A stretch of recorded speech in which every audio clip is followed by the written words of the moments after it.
Hey, what's going up, Bull Runner? Welcome back to the show. Glad to have you here today. You are a genius for being here. And we have an awesome video for you just to let you know, what if XRP price suppression wasn't because of SEC?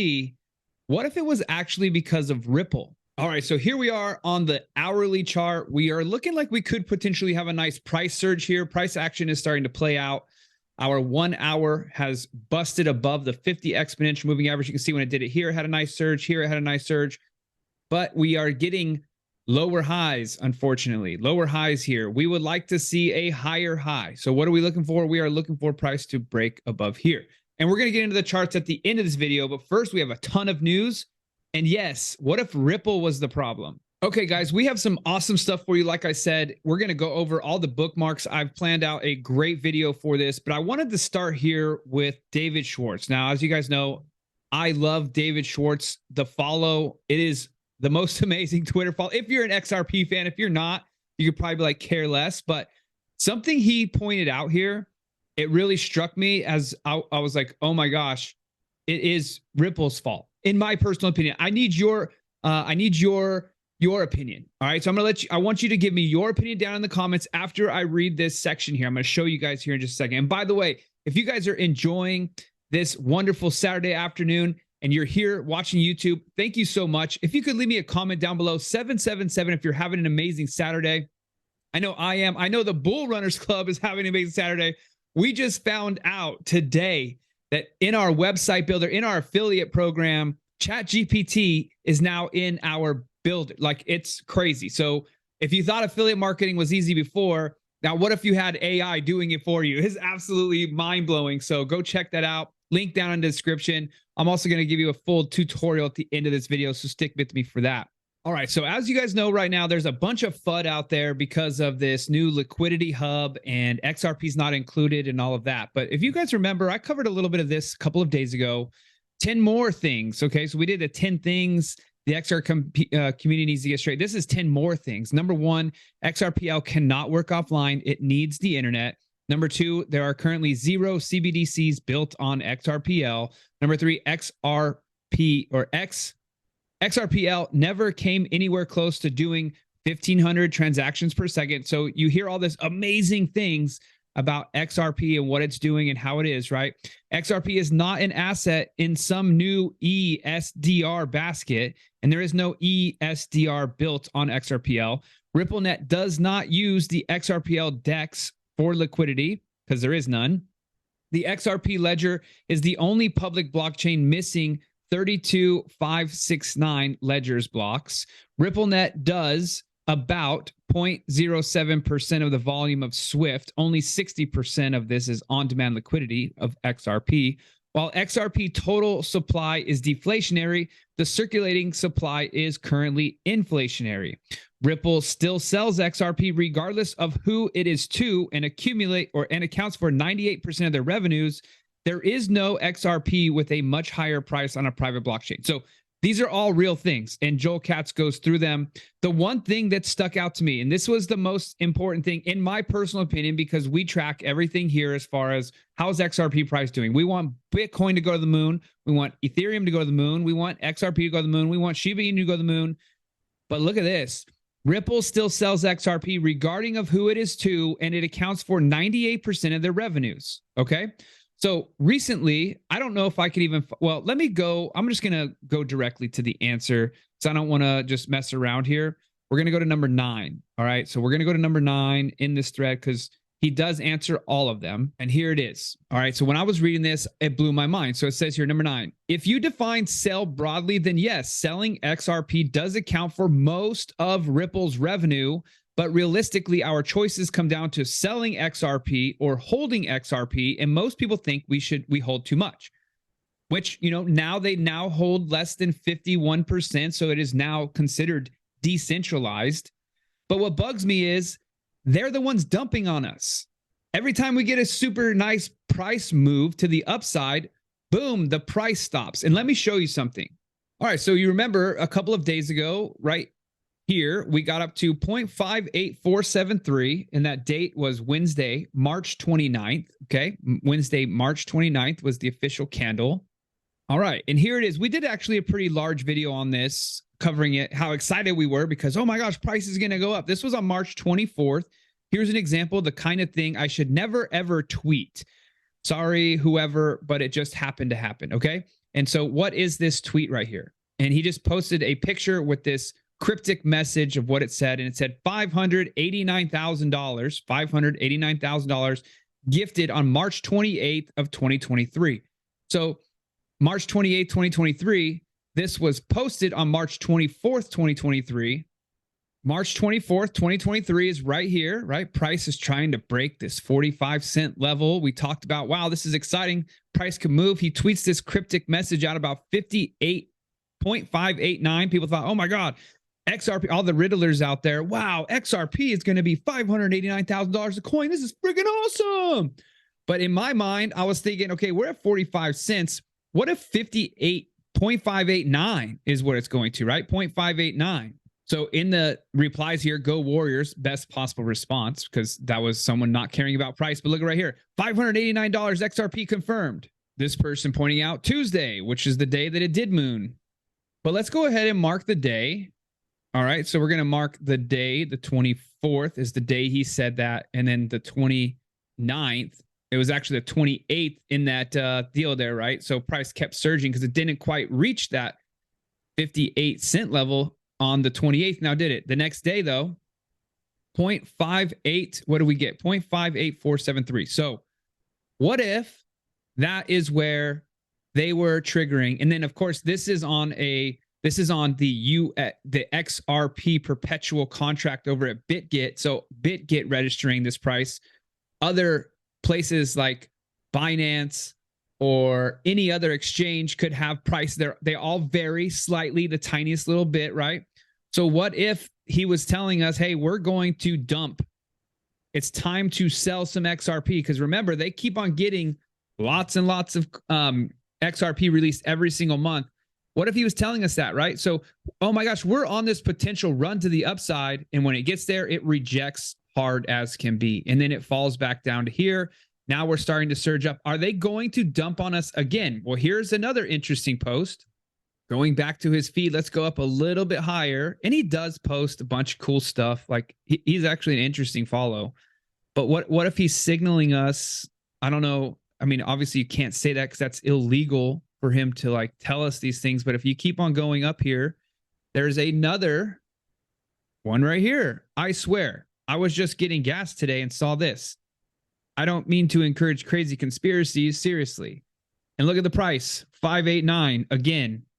549, so 55 cents, 539, 519. We've talked extensively here about 35, 45, 55, 65 cents. So 549 or 54 cents, almost 55 cents. And this would be this candle, 0.547, 0.547.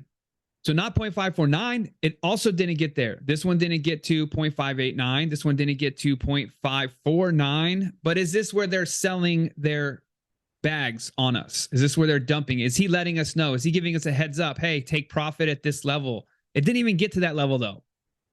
So I'm watching that because as you all know, I do day trading and I do long-term holding. So I'm going to continue to pay attention to what he's tweeting. He's tweeting cryptically. Is it just a coincidence, guys? Let me know down in the comment section. Just a coincidence. Am I crazy? I'm just like losing my mind that he posted this and a couple of days later it hits. Now on March 30th, he posts this.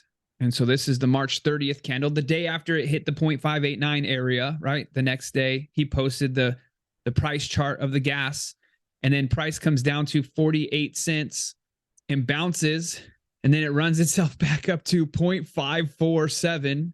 0.549. At least it doesn't say 25 cents in here, right, guys? Because then we would know that something severe is going to the downside. But anyway, I just want to start off with that because I've been going down a rabbit hole because David Schwartz, he posts these things, right? I mean, it just makes you want to go down rabbit holes. And I was reading all this information. I'm like, what the frick, man?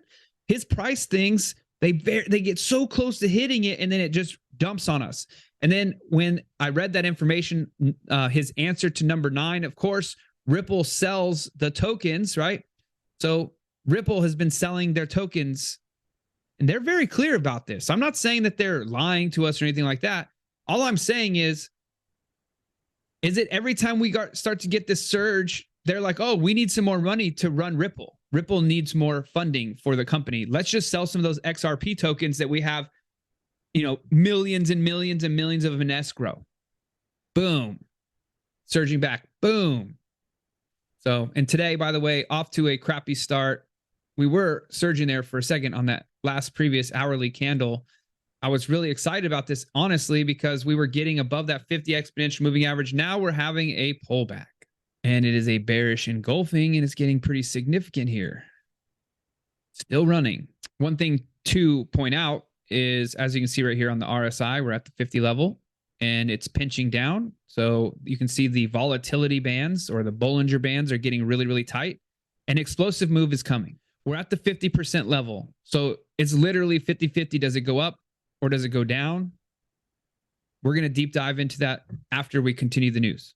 All right, so jumping over here to bookmarks, let's look at today's information that I've been gathering for this video. All right, so this is kind of where that rabbit hole started, because it says here, this is also another one of the questions and answers that we got, and T's Crypto Spot tweets this out here. David's point that CBDCs aren't living on XRPL mainnet. Okay, I've seen comments from folks after David stated that that they have now sold their XRP. I must say that this is a shame, because once again, people have misunderstood things on a fundamental level. Let's explore why. It was never Ripple's intention to have CBDCs reside directly on XRPL, private mainnet. And we talked about this the other day as well, when we talked about how when they launch a CBDC for a country or a company, what they're doing is they're just cloning the XRP ledger. They're creating a whole new ledger. So there's a private ledger for that CBDC. And of course, XRP is trading on the public ledger, XRPL. And if that were the case, Ripple wouldn't be rallying to develop private solutions for central banks regarding CBDCs. Ripple would have simply directed them to house CBDCs on the mainnet, and they're not doing that. Private DLT-based solutions are needed for privacy regarding accounting purposes. The plan all along was to build an interoperable system where private digital wallet gardens could eventually interoperate with one another in a public interface. So that was interesting. Again, that was from that thread of those questions, 10 more things that people need to know. Also wanted to point this one out because there's been a ton of FUD out there. We read this over yesterday here at the bottom. By optimizing crypto, or wait, no, it's right here. XRP will be evaluated along with other tokens for support within the product, because they were not added initially into the liquidity hub.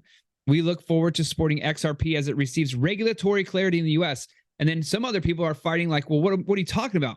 USD, Bitcoin's doesn't have regulatory clarity. Ether, ETC, BCH, they all don't. No one's ever said there's regulatory clarity around any crypto. So they're fighting like, why would you say this specifically about XRP? In my opinion, it's because Ripple, the company, owns XRP. They are the creators of it, and they want to be extra secure. Like, if all these other things end up getting busted for some reason, well, that's not their company. It's not their responsibility, but their coin is their responsibility. And of course, they're currently under litigation. This person says here, next time the XRP community cries about Coinbase not relisting XRP, think about how Ripple just delisted its own currency, XRP, its own security, at least with what the SEC says. Is this some 4D chess? I'm so sick of these games. So understood, right? So there's people out there right now that are mad as hell about this situation. We just have to let it play out over time. We're going to see what happens. And then also at a virtual meeting in other news of the G20 nations, officials agreed that there is an urgent need for global regulations on cryptocurrencies. They don't want cryptos, okay? These are the nations, the World Economic Forum, the World Reserve Bank, the Federal Reserve Bank. They do not want you to have freedom of money. It gets rid of all of their power. So that's always going to be the case. Keep fighting strong. That's why we're in crypto. That's what they say crypto. That's what Bitcoin was created for, right? Was to get out of that. Also today, just for a heads up, 9,800 BTC moved a month after the first tranche of sales and the same amount and day of the Zong sentencing as outlined, it's likely that the U.S. government is now setting up for the second of 5 total BTC sales. How and where they do it, I don't know. But just so you are aware, what does this mean for you? This means that there is a potential dump. Now, here's what's really crazy. What is lining up all at the same time? Ethereum, still, it's holding strong. Bitcoin's holding strong, right? But you hear, I don't know if you hear, but I hear what I'm reading, what I'm seeing on YouTube and all this, they're calling for a massive, massive crash. Bitcoin, stocks, Ethereum, all cryptos. They're not mentioning XRP. There's not very many people that are true crypto traders that mess around with XRP because of the manipulation that's going on. But there's big people, big players that think that Bitcoin is going to smash to the ground. Ethereum is going to smash to the ground. Again, this is not financial advice. Do not buy or sell anything because I'm talking about it at all. I'm just letting you know what my personal opinion is out there. With the word out, there is a crash coming and like imminent within weeks. And of course, keeping up with tradition here, following along with Hold a Monkey, day 9, making Judge Annalisa Torres' hair slightly bigger each day for XRP holders until she reaches some sort of decision. Look at this now. She's in space now, guys. We got the XRP rocket. Gary Gensler over here taking a selfie. David Schwartz is the moon. I believe that it looks like him anyway. And then you've got Brad Garlinghouse up here, some owls floating around. But look at how big her hair is getting. That is absolutely funny. You got Magic the Gathering cards. So Hodl Monkey's pretty funny. Love these things. So I'll keep you guys up to date on that. And more people chiming in. Oh my God, what's with all the XRP FUD? You wouldn't be worried if you've done your own research. The ones who are worried are the ones who believe XRP would explode to $137,000 overnight, the Riddlers. And now you may actually be inclined to taking profit when the price does rise to a reasonable level. So interesting input there from the Pharaoh guy. And here we go. XRP has seen its price rise in recent weeks on the back of institutional traders shifting towards the platform of their cross-chain liquidity and payment solutions. So this is interesting, right? We always talked about this. Mainly, the reason price doesn't surge, there's dumb money and there's smart money. Institutions are the smart money. They're the people that can actually move the markets. They make such big orders when they trade hundreds of billions of dollars, these institutions, that they make the market move. They're called market makers, right? Well, they're starting to accumulate XRP. We're noticing a little bit of a slightly run. So we'll see what happens. And then with the value of XRP be the same, or will the value of XRP be the same on the private ledger as it is on the public ledger? David says yes, history will be made overnight. So this could be read one of two ways. One, the private ledger isn't going to have XRP priced at a significantly higher number. And in fact, David Schwartz also covers that. But let's take a listen to this. It makes sense to isolate something. Like, there's no place where gold is worth twice as much as it is now, because if there was, people would just bring gold there, and they would write, and they would buy gold somewhere else, and they would sell it there. Unless the only way that you can have the value be very different in two places is if there's a lot of friction. And if there's friction, someone will make a business of removing that friction. So I don't see any realistic scenario where XRP has significantly different value unless something's wrong. Like a good example of a case, there was a time where the value of XRP, they called it the kimchi premium, right? Where the value of XRP in some Asian countries was very high, but that was because there were capital controls, right? That was because things were bad. I think that's a sign that something is not going well. The value proposition of XRP is that you can take it to all of the places, right? If I sell you some gold and you say, hey, this gold can only be used in jewelry, you're like, well, that kind of sucks. I don't want it, right? The value proposition of gold is that you have access to the entire value proposition of gold. And so I don't see any scenario in which where it makes sense to snip pieces value of XRP. So this person, Julius Rose, thinks it's the opposite, meaning that one day when this magical switch gets flipped, XRP is going to be worth the private ledger number, which no one has truly seen this private ledger number. Some people say, oh, there's a glitch and we saw the private ledger number and it was $9,700 a coin and yada, yada, yada. The price of XRP is public and it's currently 52 cents. We know this. So if there's some crazy flip that switches, all the private ones get switched to the 52-cent level as well. Now, you can let me know down in the comment section how wrong I am, but I haven't seen anything to tell me that I'm wrong. And so here's a little interesting input here down at the bottom. We have, so David admits that there was a private ledger after Hamilton and many others said there wasn't one. And then this person says, be careful who you listen to. And then Hamilton admitted, but also said there's no different price, maybe some sense. I never heard him admit it, but I do remember him saying a private ledger didn't make sense because what would stop them from buying XRP publicly and selling it to the private ledger, which is just what I just said, right? So if XRP is 50 cents, but yet there's a $9,000 ledger, I would be buying every 50 cent and swapping the freaking crap out of that and getting the arbitrage of 9,550 cents. You know what I mean? Like, that doesn't make any sense. And he says, I'm assuming the private ledger was a beta test for those who had intentions of using it. Maybe everyone who was in the beta was allocated a certain amount of moving cash and from just so they could see and understand how to use. Now, David Schwartz has also covered this. The private ledgers are the CBDCs. They're running their own ledgers. It's just a clone of the XRPL, so that way they can run a private business. XRPL is so specifically and greatly designed, they can just make a copy of it, call it something else, and you can run a CBDC on it. I don't see how people don't understand that part. All right, and then this was a pretty interesting video here. Let's go back and talk about Ripple XRP fam. Stephen Witt, co-founder and COO of Exchange, speaking on blockchains empowering green regional developments and how BC was mentioned the worst for the environment. Bitcoin, of course, because BTC, that's why we chose to build this on the XRP ledger. Instead, like Sammy was mentioning, Bitcoin is the biggest loser out there, but there are alternatives. So let's take a look at this. What they're talking about is their company, this GBBC Virtual Blockchain Central at Davos. By the way, Davos is the New World Order. Let's just put it that way. Of course, XRP is the New World Order coin, so don't forget about that. So let's listen. Especially what we are doing with the Data Work Alliance, and that we are basically like building a solution according to the standards set by Interwork, that we collaborate with each other to set standards and have blockchain technology as like an audit accounting tool. That's the most, that the blockchain has the most added value as an accounting tool, basically, for us as well. It provides transparency in the market, and that's why we're utilizing that technology in our solutions as well, because it brings transparency to the market, basically.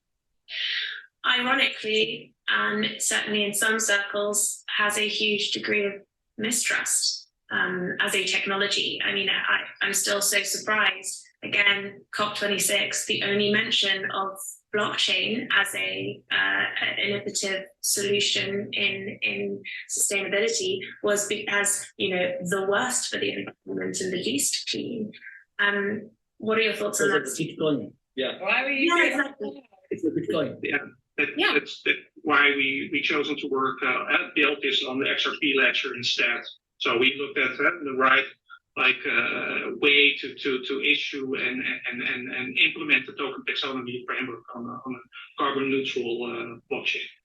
So basically, it's all depends on which protocol you prefer, and especially what Sammy was mentioning as Bitcoin is the biggest polluter out there, but there are alternatives. So there are alternatives, there are nuances to even that discussion, and as Ted.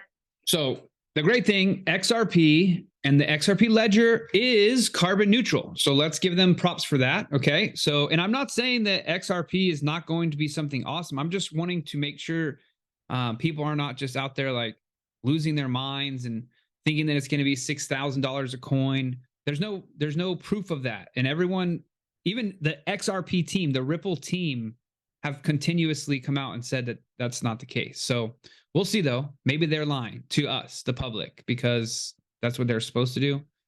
Also, want to show you this video here. Jay Powell is doing terrific, Warren Buffett has said. So for those of you guys that are aware, the economy is crashing and not doing well. But of course, Warren Buffett has been absolutely killing it because he's bought a bunch of treasury bonds. So with his billions of dollars, he buys these treasury bonds, which pay him a percentage yield. And he's just been making money hand over fist. So he loves the fact that Jerome Powell has been continuing to raise interest rates, crushing the average everyday person. and not allowing people to buy houses and buy cars because interest rates are so high. But let's take a look at what he has to say.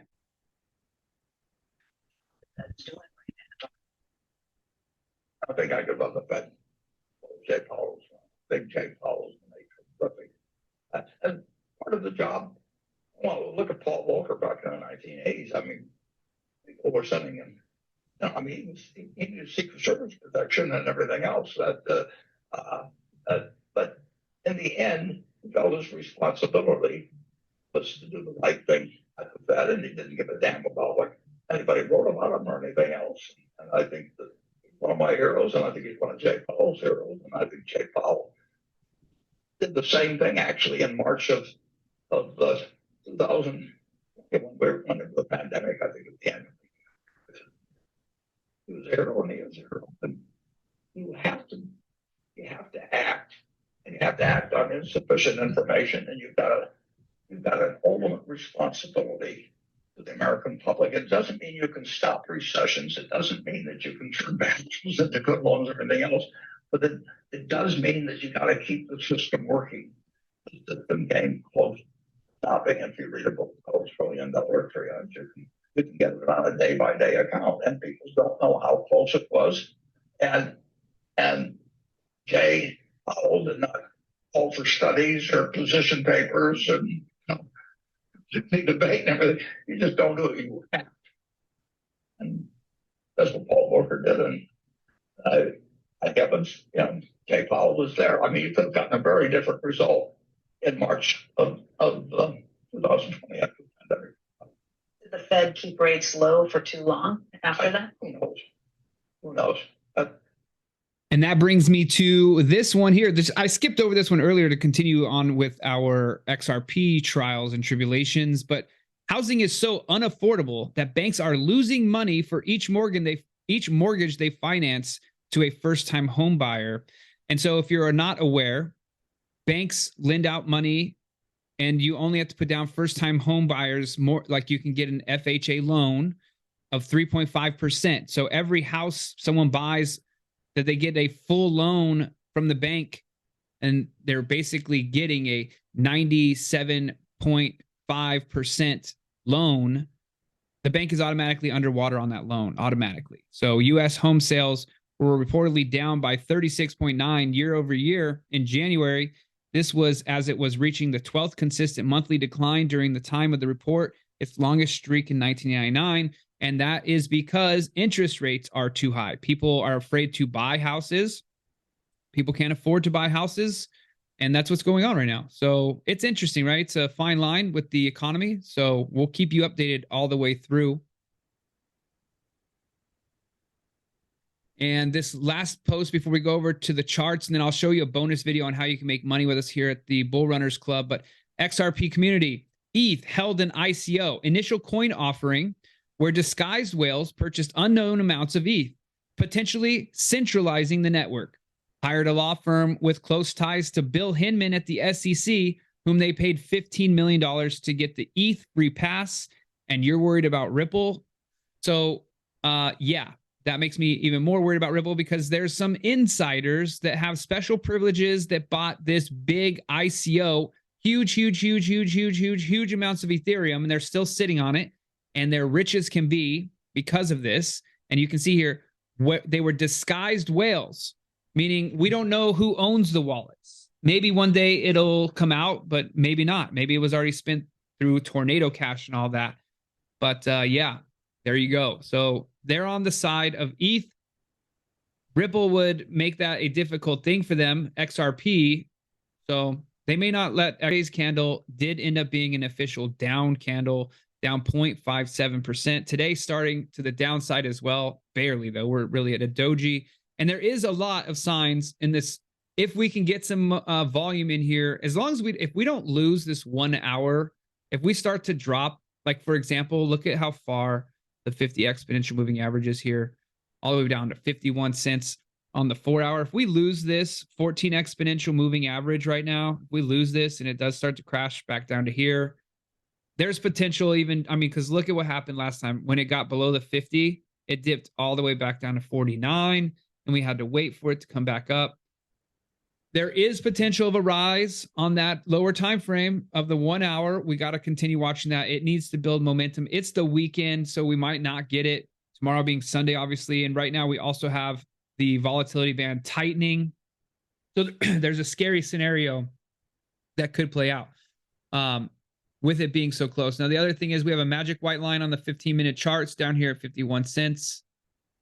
And just in my opinion, it looks like it wants to get there. Look, it got to the 5. It's bouncing off the 5 multiple times. Boom, boom, boom, boom, boom, boom, boom.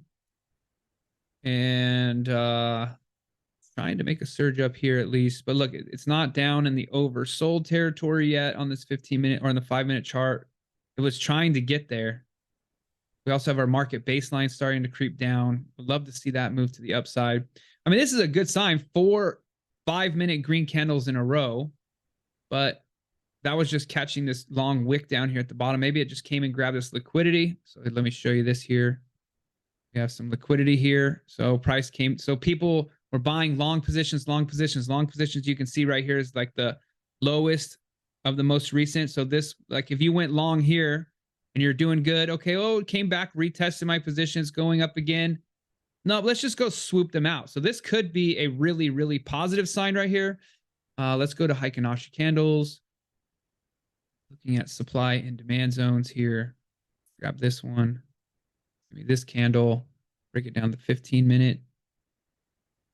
So the 15-minute comes down all the way to here. This there. We get there. We did not get there. So there's more downside, I think, right now. I'm not sure how far down. But we have a supply and demand zone here. Could come in here and tap that. And then start its rise back to the upside. That's so close, though. 51 cents. But anyway, I'm still looking for a return to that 55 cents. If we lose, look at where we're at right now, too. All right, I'm going to stay positive. You know, we've been bouncing pretty good. It's bouncing off this lower level. Could have cleared out that liquidity. Just came and swooped up some orders and on its way back up for the hourly. So we'll continue watching that there.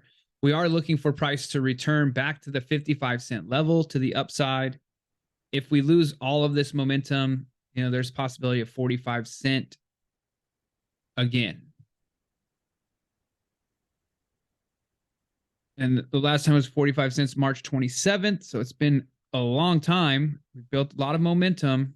And that was that breakout level we talked about. You know, when it got there, needed a break above that. It faked us out and dropped again, but faked us, finally went, and it really surged. That was a really nice surge.